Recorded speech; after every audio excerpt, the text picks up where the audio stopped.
Welcome to the Find Your Leadership Confidence podcast with Vicki Noethling. You are about to discover impactful lessons that help you grow as an individual, grow your confidence, and find the positive and good within you, so you powerfully and authentically become the best version of yourself. Be sure you visit our website at www.findyourleadershipconfidence.com. While you're there, subscribe to us via your favorite network. Now tune in, get ready, and enjoy the journey of emerging as a leader of exception in the 21st century. Welcome, everyone, to the Find Your Leadership Confidence podcast. I'm your host, Vicki Noethling, coming to you from Roswell, Georgia. The goal of our podcast is to bring topics and guests that will empower you to become that confident leader, take your business and your life to the next level. Today, I have as my guest, Jeff Revilla. And let me tell you about Jeff. He is a visionary founder of Poduty Live, LLC, a groundbreaking podcast theater and live venue based in Tarentum, PA, just 25 minutes from downtown Pittsburgh. With over 20 years of experience in digital marketing and a decade each in podcasting and live streaming, Jeff expertly blends technology with creativity to foster engaging, community-centered events. He is also the host of the trivia podcast, Stuff I Never Knew, where he challenges listeners with fun and intriguing questions across a wide range of topics. His podcast not only entertains, but also educates, encapsulating his passion for sharing knowledge and connecting with audiences in unique ways.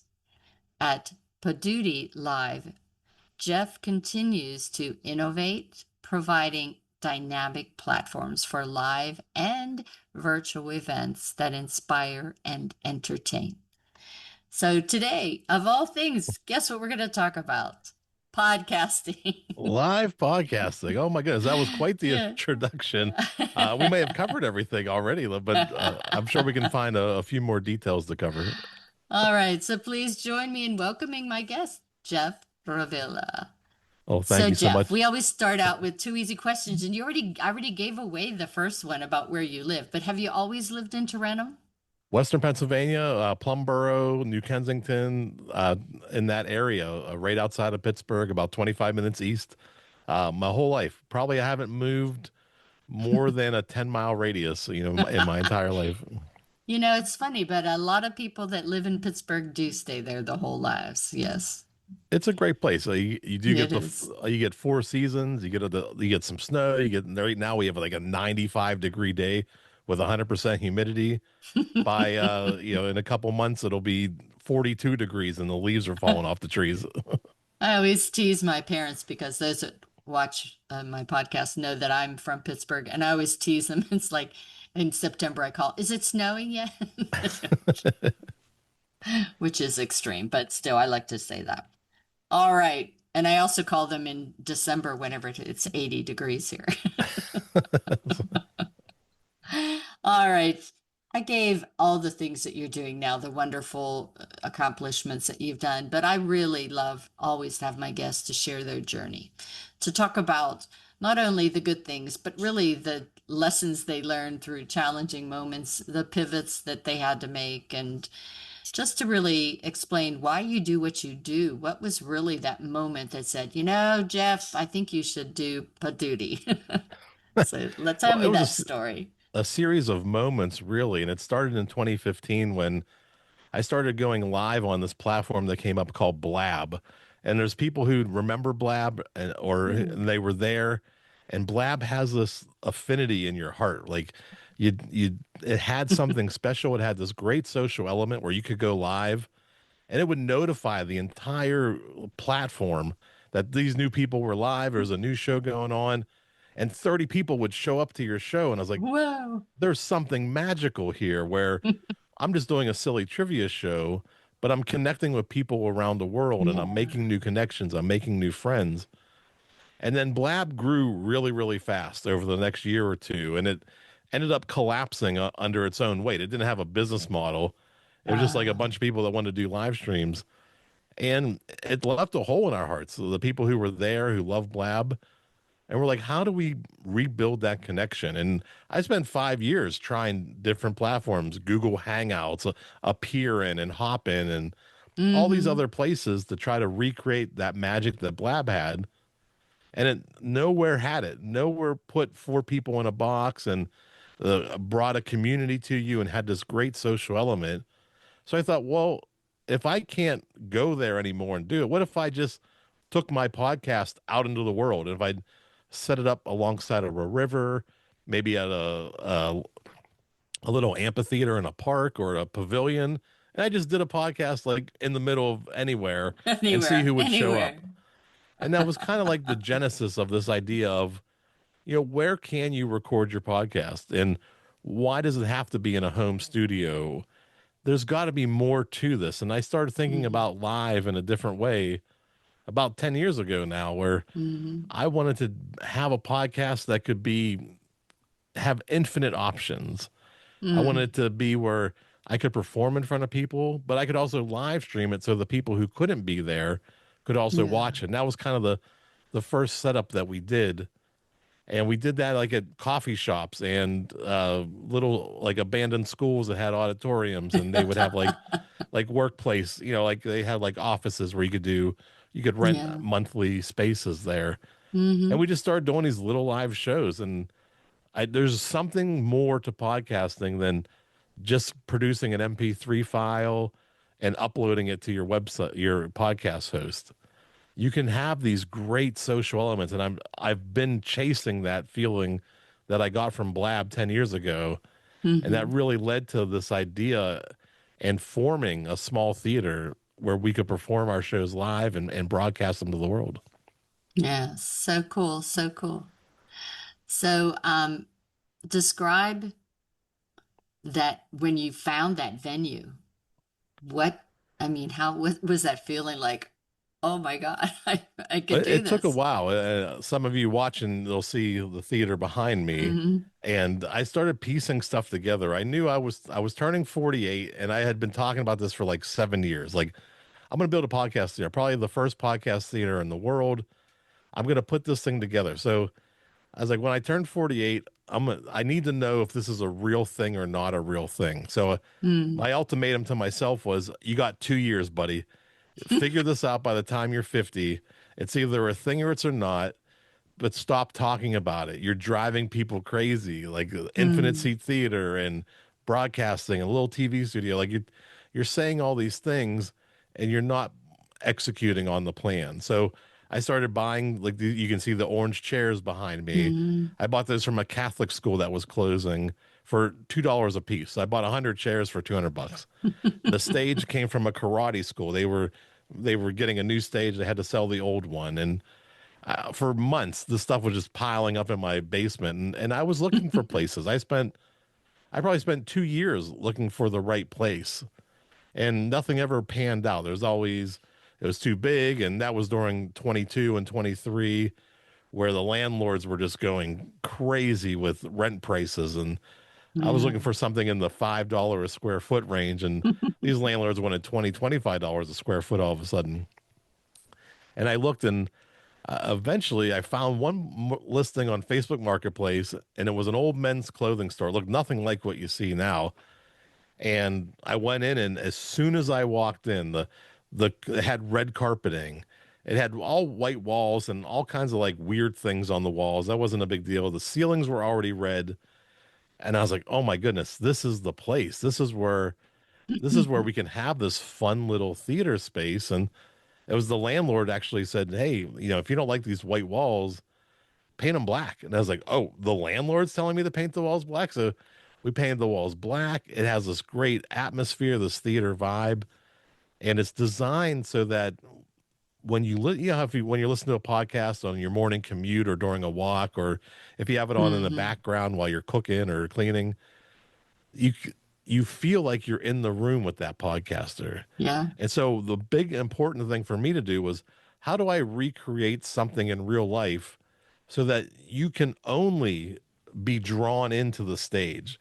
So when you're Mm-hmm. in the chairs in the audience, you have to only look at those two people on the stage, or that host on the stage. You're Mm. drawn in, and it recreates that same feeling that you get when you have your earbuds in, or Yeah, you're that's going for a right. jog or your morning commute. That's so cool. So, what, besides getting all your equipment, what else was your biggest challenge in turning that pod duty Yeah. into a reality? Well, doing virtual events is easy. Like I've done those for years. We've done International Hmm. Podcast Day, Indie Pods United, Women of Indie Pods. I've done some autism summits with Sarah Bradford, and we book those up pretty rapidly, and we do well with them. But now that I have a physical space, I have two new problems that I didn't have before. One is this is ahead of its curve. Like people are just starting to figure out that a podcast is something you can go listen to. You see big celebrities now and comedians, they're filling arenas and theaters. People are going to see their podcasts. It's just becoming a thing that people are doing. So one, I'm training the public that it's not just for celebrities and comedians and Yeah. A-listers. Anybody can do this. So you can come out on a Friday night, maybe it's a $5 or $10 ticket. You'll see yourself a 2 hour live show, custom made for that night. You have a good time, and it won't break the bank. So, trying to teach people that this is a form of entertainment is a problem. They're just not there yet. They think comedians, they go to comedy clubs. They think music, they go to bars or venues. But when they think podcasting, they still think, oh, it's something I do at my house or in my car. Hmm. So I'm trying to Yeah. train the public. And the other part, I can only fill so many hours a month on the stage. I need to find talent to who's Yeah. ready to go to the stage. So Yeah. most podcasters are, they like the safety of their home office or home Yes. studio. You come home from work, you flip on a couple of switches, it's going to sound great. Like I'm in my home studio now because I'm recovering from an injury, but I know I can come in here 10 minutes till showtime, flip everything on. It's all set up. It's a very safe space. But if I tell somebody, hey, trust me, I'm going to help you perform your show live in front of an audience and broadcast it to the world, you have to really trust me. So Hmm. the challenges we've had are teaching the public this is a form of entertainment and finding the talent to fill the stage, to fill the hours. So we've been working on that for the first month or first year we've been open so far. When I was young, and I'm 67, so been around a little bit, I watched Mike Douglas and then later, you know, Oprah and all, and Ellen. And every time I do a podcast, I feel like I'm one of those people on a talk show. Because for me, that's what talk shows were. You brought on people that were subject matter experts. I mean, celebrities too, but really, they brought in guests that could help you grow and learn.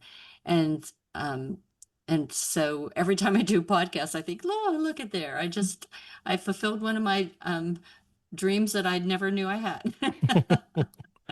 Yeah, I mean, there's a great power in when you understand podcasting and you think of it as Mhm. a business model or you think of it as Yeah. a media company, you have just as much power as Yeah. Morton Downey Jr. and Phil Donahue had Yeah. back in the 80s.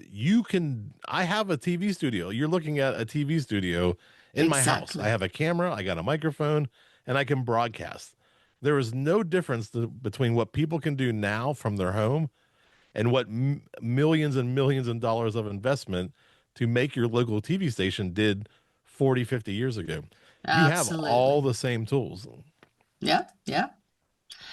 So, what is a unique feature that Poduty Live offers that really sets it out? Is it that audience that you have? Yeah, compared to like a podcast studio, some places are renting out by the hour. You can go in and record a podcast and get a professional recording done. That's not quite the model I see as the future. What makes us unique is yes, we can help you bring in an audience. We can have tickets for you. You can do virtual tickets. You'll still get the same recording.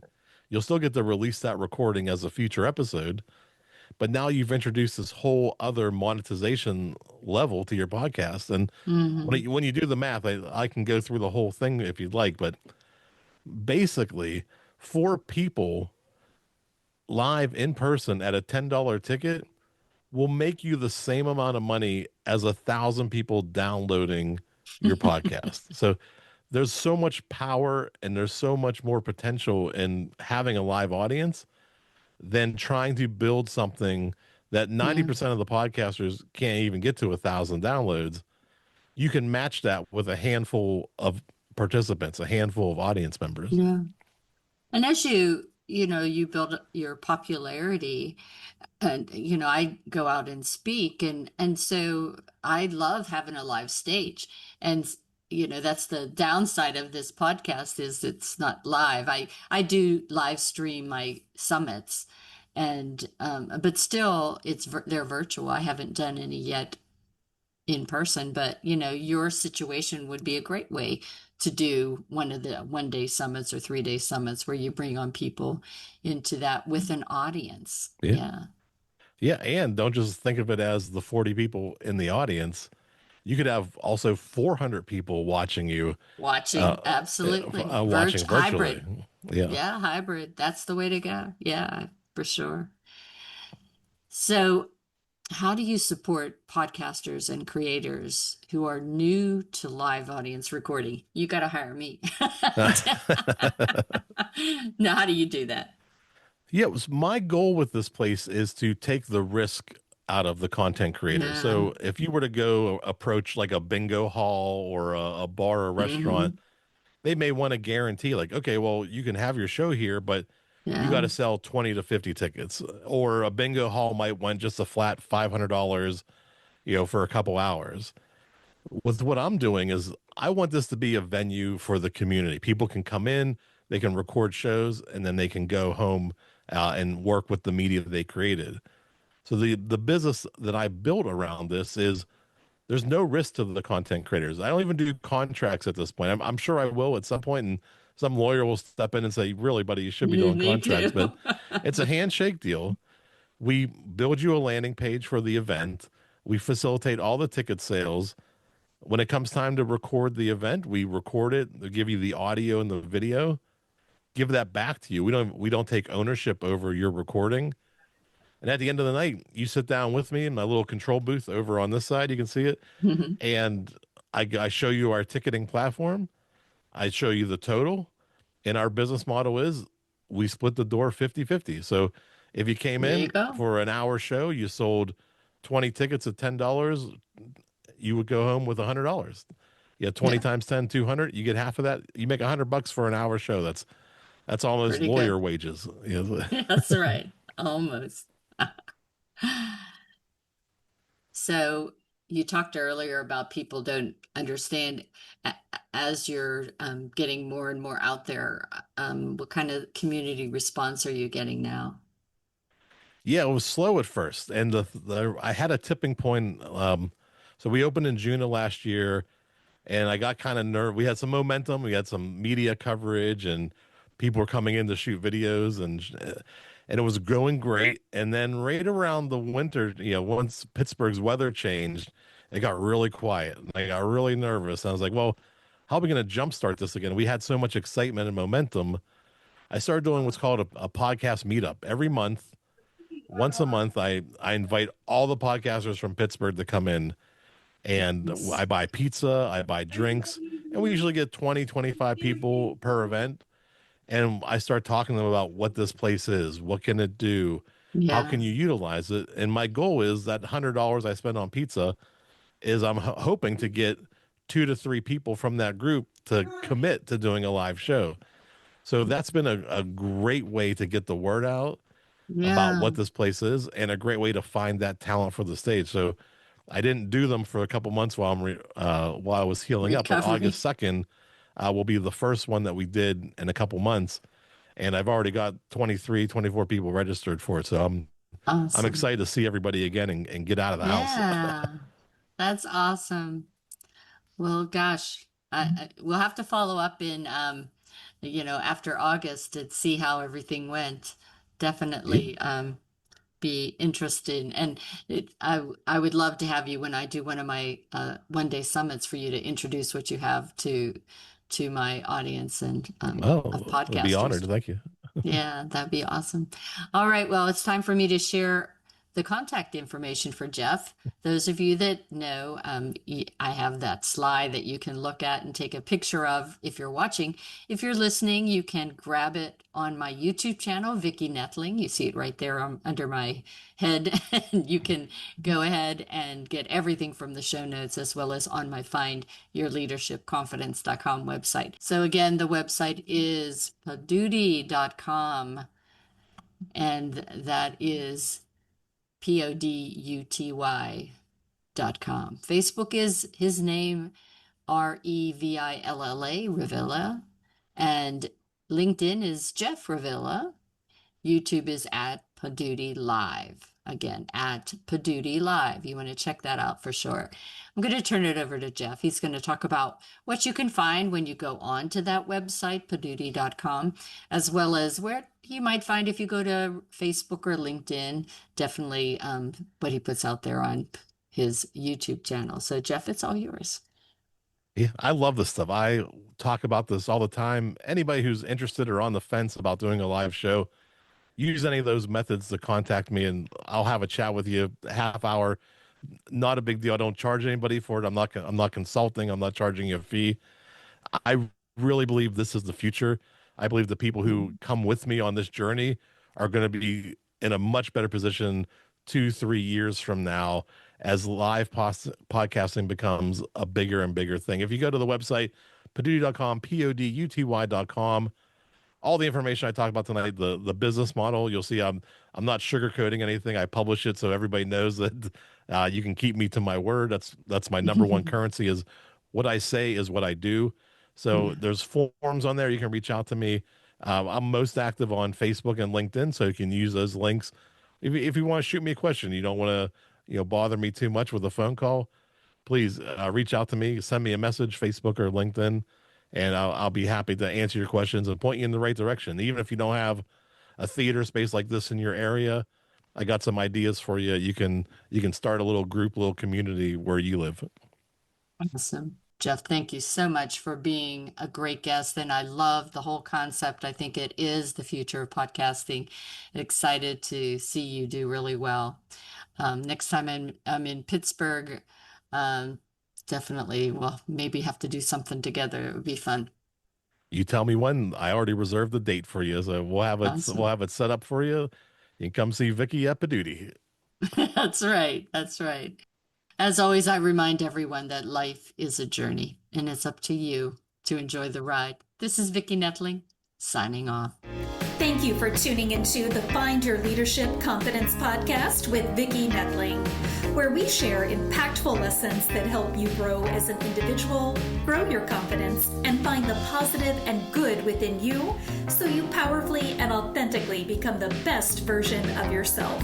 Remember to visit our website at www.findyourleadershipconfidence.com and enjoy even more great episodes like this one. Again, while you're here, subscribe to us via your favorite network. We look forward to seeing you next time on the Find Your Leadership Confidence podcast.